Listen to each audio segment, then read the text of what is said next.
Où est Tiens, le vas-y, souvenir? tu peux aller Est-ce qu'il est dans la photo? à droite là. Où est-ce qu'il est? À droite, Vas-y, ouais. plus à gauche. Dans la gauche, ouais. ouais. Non, merde, à gauche, pardon. Une image Gauche, d'un vas-y, moment qui n'a encore. pas existé. Ouais, voilà, en stop. fait. Hi, it's your dad. I'm hoping you're alive. If so, call me, because I have some important news. You're right. My father's always been full of important news. À chaque fois. Et pourtant, ce n'est pas de cette réalité seule dont l'image serait comme l'écho retenu, dans son désormais immobile rebond, qui pourtant entre en compte.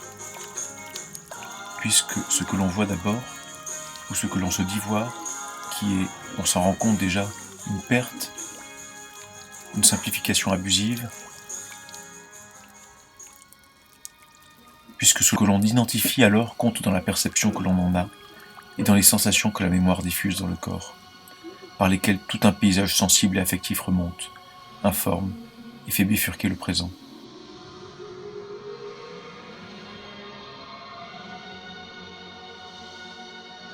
Cette image m'est perceptible, immédiatement, de figurer une portion d'étendue, un lieu, un paysage, Comme mon corps peut se le remémorer. comme je peux les décrire ou les lier à d'autres, avec lesquels il entretient une certaine familiarité, engendrant une nouvelle association, à la manière d'une plante qui essaime en stolon ou se déploie par rhizome. Et je me couperai d'une partie de la réalité de l'image si je m'engageais trop avant dans cette direction, où des sacs ne demandent qu'à verser, dans ce plaisir vicieux et rassurant de brasser toujours les mêmes choses, des territoires connus et reconnus, déjà longuement arpentés. Parce que l'image aussi, dans le même temps, agit par sa matière, la texture, ou les textures par lesquelles elle prend corps, et qui, comme ces petites imperfections qui marquent un visage, lui donnent son caractère.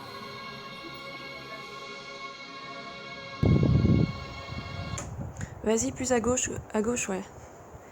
Vas-y, plus à gauche, ouais, ouais. voilà, stop. Tiens, vas-y, encore, tu peux aller à droite là.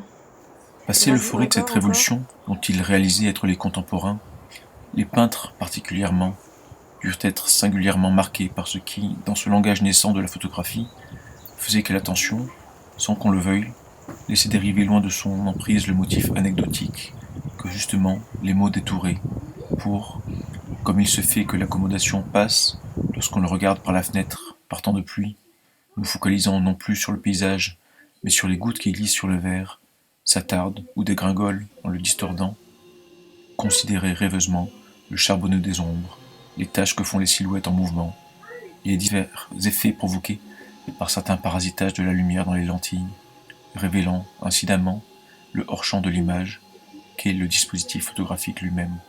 Qu'est-ce que ça représente? Qu'est-ce que ça représente pour toi? Qu'est-ce que cette image qu'il y a sur la photo,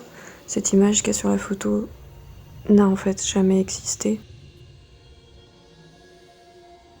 Ces gens dessus, qu'on connaît ou qu'on connaît pas, ce vertige. Et parfois, c'est pas émotionnel, c'est pas de la réalité. mais c'est pas une réalité, ce vertige-là, factuel. On peut se poser la question de savoir si ces moments ont vraiment existé, s'ils auraient vraiment existé sans la présence de l'appareil.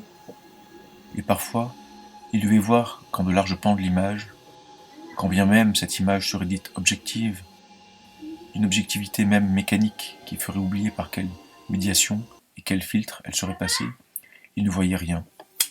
À chaque fois. des maisons en bois sont alignées derrière des carrés de pelouse blanc comme gommés par le mauvais temps. C'est semblable aux souvenirs que j'en avais.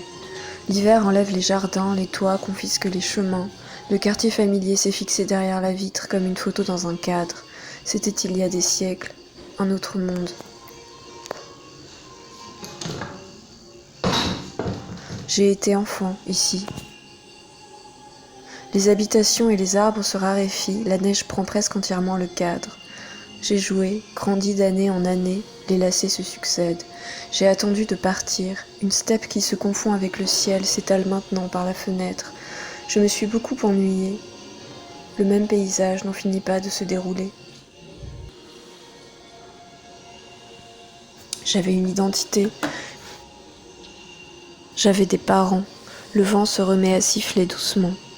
J'avais des voisins, j'avais oublié ce que ça faisait, j'avais des amis. Le jour commence à faiblir. Mais le souvenir d'une sensation et la sensation en train de se produire sont deux choses bien différentes.